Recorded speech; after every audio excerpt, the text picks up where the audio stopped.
Hello everyone, welcome to Hitesh easy. Friends, इस video में हम सॉल्व करेंगे 6 सेमेस्टर का previous year exam question paper. Topic है principle of seed technology.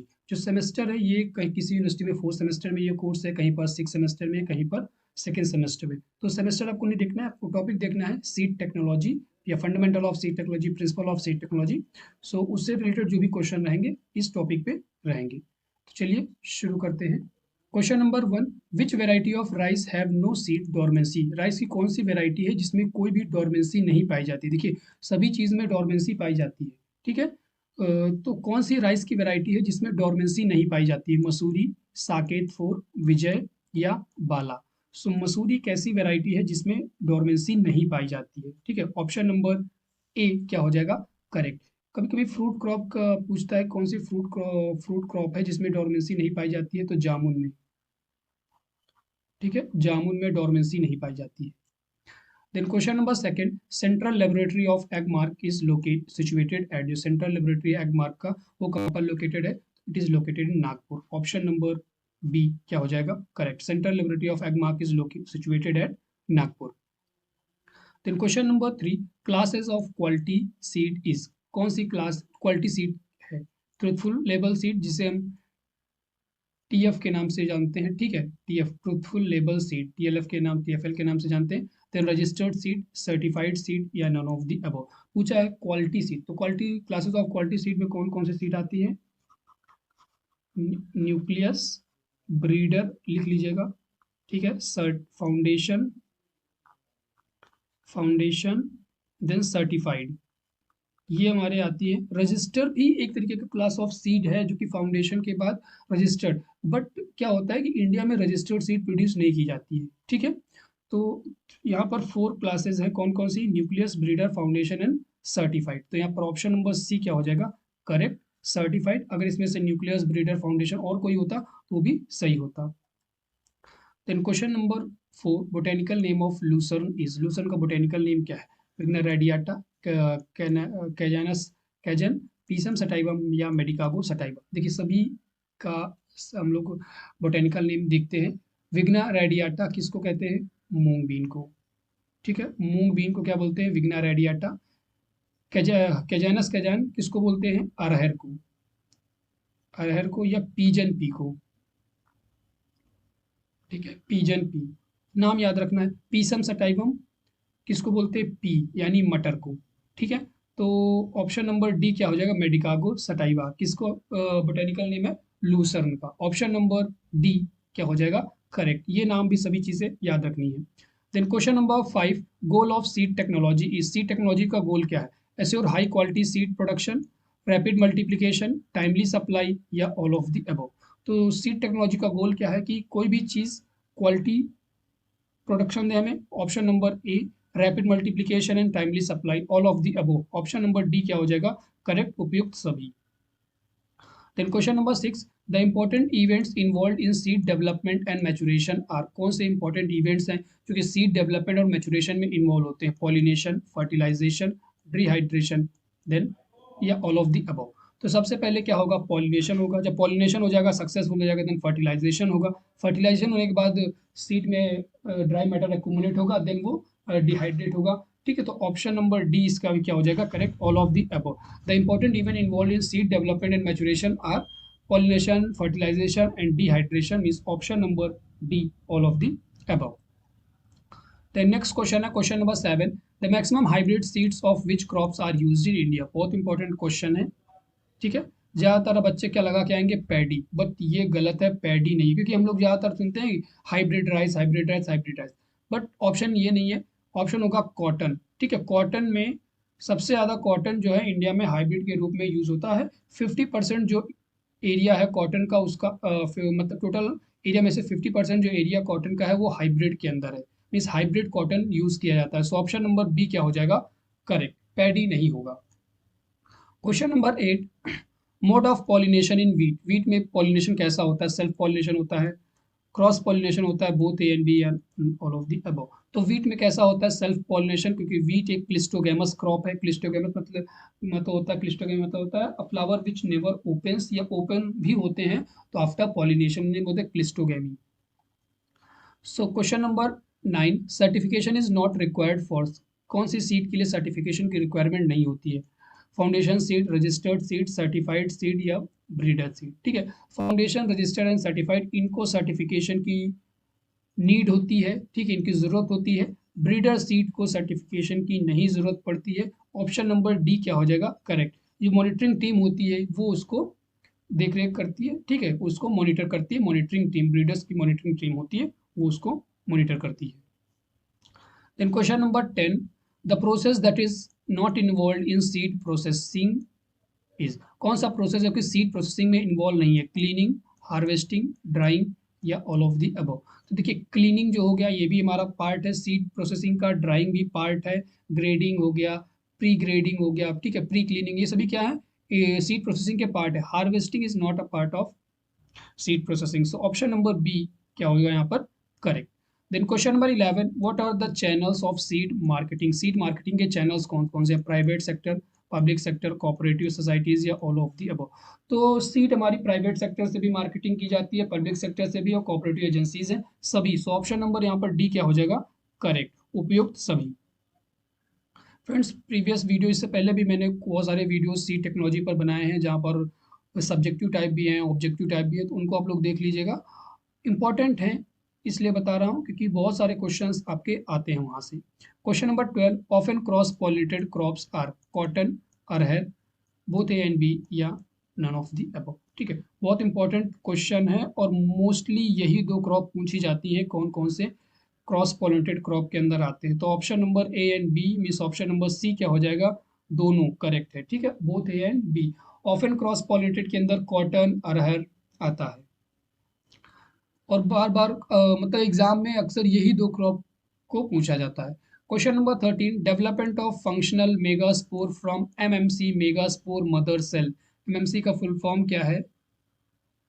Megaspore mother cell, ठीक है, megaspore mother cell.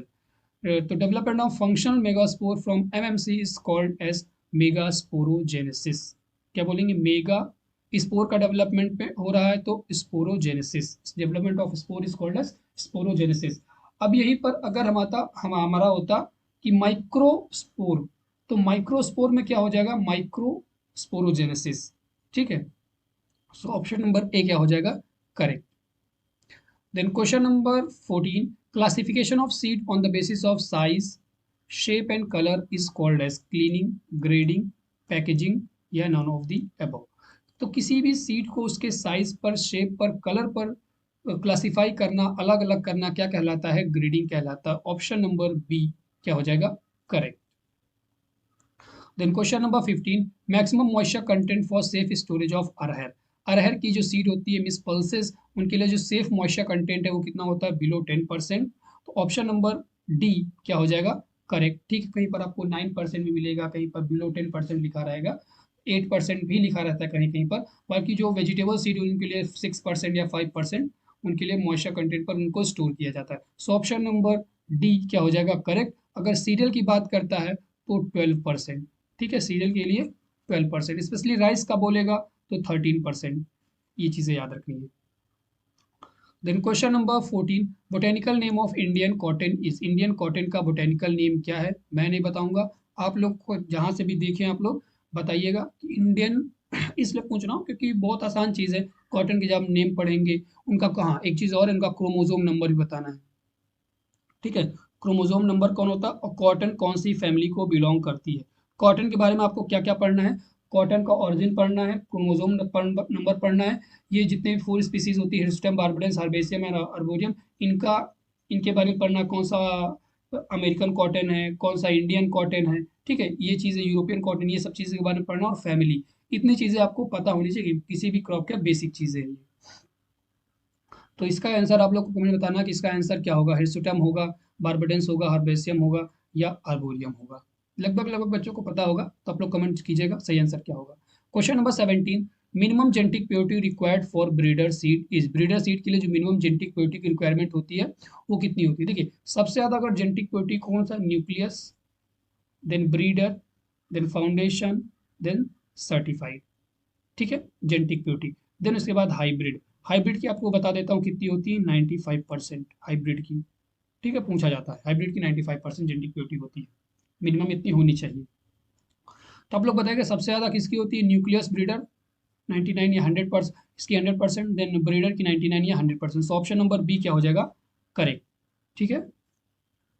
Then question number 18, genetic purity of a variety can be deteriorated due to, किसी भी variety की genetic purity है वो कैसे दिन ब दिन कम होती है, डेटीरिएट होती है, मैकेनिकल एडमिक्सचर की वजह से, क्रॉस पॉलिनेशन की वजह से, म्यूटेशन की वजह से, या all of the above.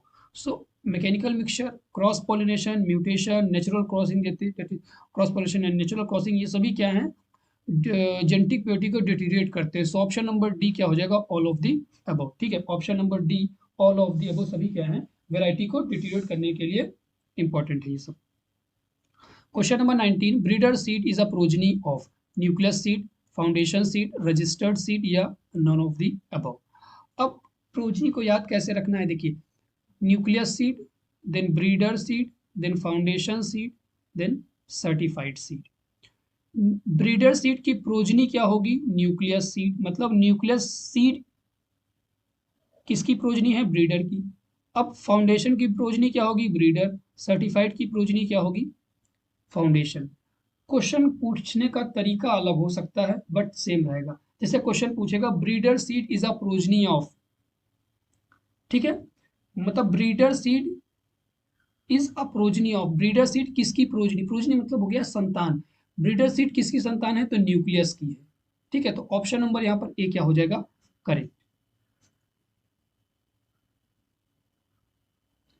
Next question है question number 20, seed consist of cotyledons, embryo, seed coat, या ऑल ऑफ द अबव। तो सीड में क्या क्या पाया जाता है, कॉटिलीडन्स भी पाए जाते हैं, एम्ब्रियो भी पाया जाता है, सीड कोट भी पाया जाता है, ठीक है। कॉटिलीडन्स क्या करता है, फूड को स्टोर करता है, एंड जो भी डाइकॉट सीड होते हैं वहाँ पर कॉटिलीडन में फूड हमारा स्टोर होता है, जो मोनोकॉट सीड होते हैं वहाँ पर इसमें स्टोर होता है एंडोस्पर्म में, ठीक है, एंडोस्पर्म में स्टोर होता है मोनोकॉट सीड में, इन केस ऑफ मोनोकॉट, ठीक है, याद रखिएगा क्वेश्चन पूछेगा जरूर।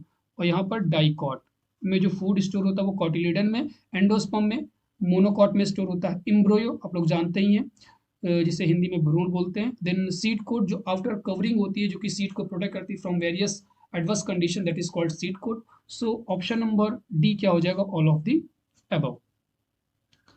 Then next question number 21, material that are used for raising seed, कौन सा मटेरियल है जो कि सीड को रेज करने के लिए यूज किया जाता है, सीड को उगाने के लिए, मॉइस्ट सॉइल, स्फैग्नम, ये स्फैग्नम ग्रास आती है, पीट मोस, स्फैग्नम ग्रास। जब आप लेयरिंग करते हैं तो वहाँ पर एक ग्रास लगाई जाती है ताकि जो रूट्स अच्छे से डेवलप हो जाए, that is called sphagnum grass, ठीक है।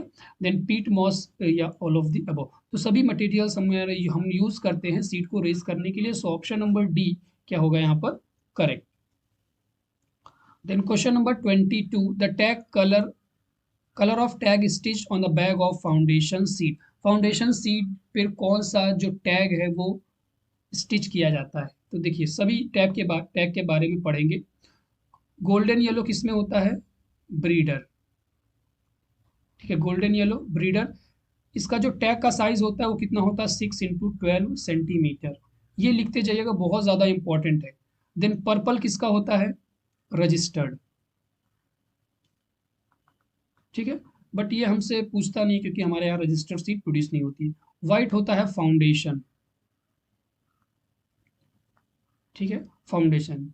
सो ऑप्शन नंबर सी क्या हो जाएगा, करेक्ट, क्या हो जाएगा, ऑप्शन नंबर सी, ठीक है। फाउंडेशन में कैसा लगता है, वाइट।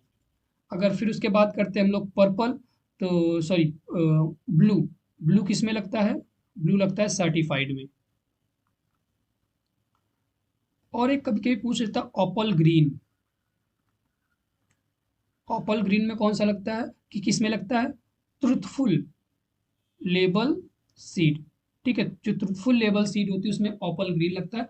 और ब्रीड अगर पूछे न्यूक्लियस सीड को कौन सा टैग कलर इशू किया जाता है, तो कोई भी कलर नहीं इशू किया जाता, उसे सर्टिफिकेट दिया जाता है, pedigree certificate,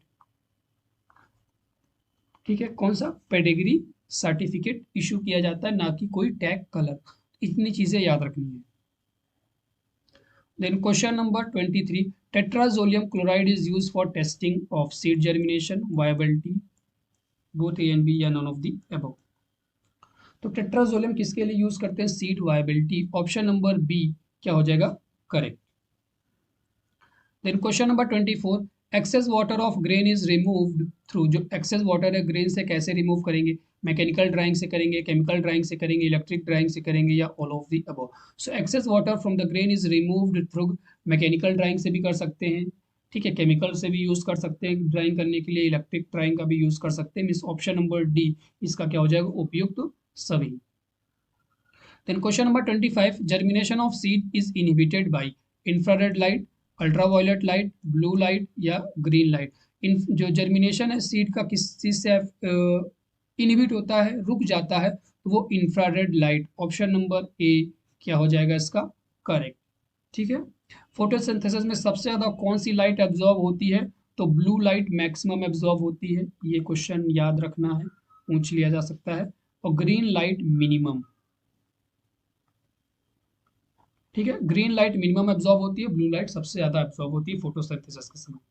question number 26. The isolation distance for the production of foundation seed of wheat, wheat के प्रोडक्शन के लिए फाउंडेशन सीड में कितना आइसोलेशन डिस्टेंस चाहिए रहेगा? देखिए जितनी भी सेल्फ पॉलिनेटेड क्रॉप है, मेनली राइस, वीट, बार्ले, इन सब में कितना चाहिए? 3 मीटर डिस्टेंस चाहिए होता है। सो ऑप्शन नंबर सी क्या हो जाएगा? 3 मीटर। अगर लूज स्मट से अफेक्टेड है देन आपको 150 मीटर, ठीक है, कहीं कहीं आपको लिखेगा 180 मीटर। अगर इन दोनों में 180 दिया है, 150 दिया, देन आप 180 लगा के आएंगे, 180 नहीं दिया है देन आप 150 लगा के आएंगे। ठीक है, याद रखिएगा, कहीं कहीं पर आपको 180 भी मिलेगा, वो भी सही है, 150 भी सही है। अगर 180 और 150 दोनों दिया है देन आप 180 ऑप्शन में लगा के रहेंगे, अगर 180 नहीं है देन आप 150 लगा के आ सकते हैं, अगर लूज स्मट अगर अफेक्टेड है तो। Question number 27. The most important factor affecting the seed germination is soil, water, light, temperature. देखिए ये सभी फैक्टर्स हैं, एक्सटर्नल फैक्टर्स हैं जो कि अफेक्ट करते हैं सीड को ड्यूरिंग द जर्मिनेशन। बस हमसे क्या क्वेश्चन पूछा है, एक क्वेश्चन बताना है आपको मोस्ट इंपॉर्टेंट, सबसे ज्यादा इंपॉर्टेंट कौन सा होगा? तो वाटर। Option number B. पानी नहीं मिलेगा तो सीड इम्बाइब नहीं करेगी, इम्बाइब नहीं करेगी तो अंदर जो भी मटेरियल है स्टोर्ड है वो ब्रेक डाउन नहीं होगा, एम्ब्रियो को मटेरियल नहीं मिलेगा तो सीड हमारी जर्मिनेट नहीं करेगी। तो हमारा इम्बिबिशन बहुत ज़्यादा, मतलब वाटर बहुत ज़्यादा इंपॉर्टेंट है मॉइस्चर जर्मिनेट करने के लिए। Question number 28. Who is known as father of Indian seed technology? Father of Indian seed technology कौन है? बहुत बार पूछा जाता है, और अगर आप सीड टेक्नोलॉजी पढ़ रहे हैं तो ये तो आना ही चाहिए। BN बरवाले। ऑप्शन नंबर डी क्या हो जाएगा? करेक्ट। ठीक है, BN बरवाले। अगर ऐसे पूछे normally father of seed technology तो रॉबर्ट फ्रैले, ठीक है, वो भी अगर बैन बरवाले, क्योंकि वर्ड के कौन है? Robert Fraley. Question number 29. What are the internal factors of seed causing dormancy? कौन कौन से इंटरनल फैक्टर्स उसकी सीड डोरमेंसी को कॉज करते हैं? Presence of growth inhibitor, deficiency of food and enzymes, impermeable seed coat या ऑल ऑफ द अबव। तो सभी क्या है? इंटरनल फैक्टर्स है। एक्सटर्नल फैक्टर जैसे हमारा इन्वायरमेंट की वजह से अगर कोई इफेक्ट आ रहा है, डोरमेंसी क्रिएट हो रही है इन्वायरमेंटल फैक्टर की वजह से, उसे हम एक्सटर्नल फैक्टर्स बोलेंगे। ठीक है, तो इंटरनल फैक्टर्स इसमें से क्या हो जाएगा? All of the above. Then question number 30. Seed rule came into force on 9 September 1972, 2 October 1969, 6 July 1963 या none of the above। तो सीड रूल कब फोर्स में आया? 2 अक्टूबर 1969। ऑप्शन नंबर बी क्या हो जाएगा? करेक्ट। सीड एक्ट कब इनैक्ट हुआ? 1966 पूछा जाता है, 29 दिसंबर 1966। Then question number 31. What is the temperature of artificial drying of seed? Artificial drying का टेम्परेचर क्या होगा सीड को ड्राई करने के लिए? 40 to 50 degree Celsius, 25 to 45, 15 to 25 या अबव 50 डिग्री सेल्सियस। सो आर्टिफिशियल टेम्परेचर वेरी करता है 25 से 45 डिग्री सेल्सियस। इसके ऊपर आप जाएंगे तो आपका जो एम्ब्रियो है वो किल हो सकता है, इसलिए 25 to 45 डिग्री सेल्सियस, मेनली आपको 42 डिग्री सेल्सियस तक हम लोग रखते हैं, इससे ऊपर नहीं जाना है। Question number 32. Dormancy in paddy can be broken by HNO3, KNO3, both A and B, या नन ऑफ द अबव। तो डोरमेंसी हम लोग कैसे ब्रेक कर सकते हैं? By HNO3 and KNO3। Option number C क्या हो जाएगा? करेक्ट। ठीक है, ऑप्शन नंबर सी क्या हो जाएगा इसका? Correct. Then question number 33, disease causing agent usually enters through. जो डिसीज कॉजिंग एजेंट है यूजुअली वो किस चीज से इंटर करते हैं? स्टेम से इंटर करते हैं, लीव से, स्टोमेटा से, या फ्लावर से। ठीक है, तो देखिए डिसीज कॉजिंग जो एजेंट्स होते हैं वो किससे इंटर करते हैं? Stomata, because stomata has minute openings, minute pores होते हैं, उन्हीं पोर्स से ये इंटर करते हैं प्लांट में और डिसीज को कॉज करते हैं। ठीक है, ऑप्शन नंबर सी क्या हो जाएगा? करेक्ट। फ्रेंड्स ये तो बहुत ज़्यादा लंबा हो जाएगा, इसलिए इस वीडियो में हम 33 क्वेश्चन तक सॉल्व करते हैं। बाकी रिमेनिंग जो क्वेश्चन है, टोटल 60 क्वेश्चन है, तो रिमेनिंग जो क्वेश्चन है उनको हम नेक्स्ट वीडियो में सॉल्व करेंगे। और प्रीवियस जो वीडियोस हैं सी टेक्नोलॉजी पर, previous year exam question papers हैं, उनको भी आप लोग ज़रूर देख लीजिएगा। तो मिलते हैं नेक्स्ट वीडियो में रिमेनिंग क्वेश्चन के साथ।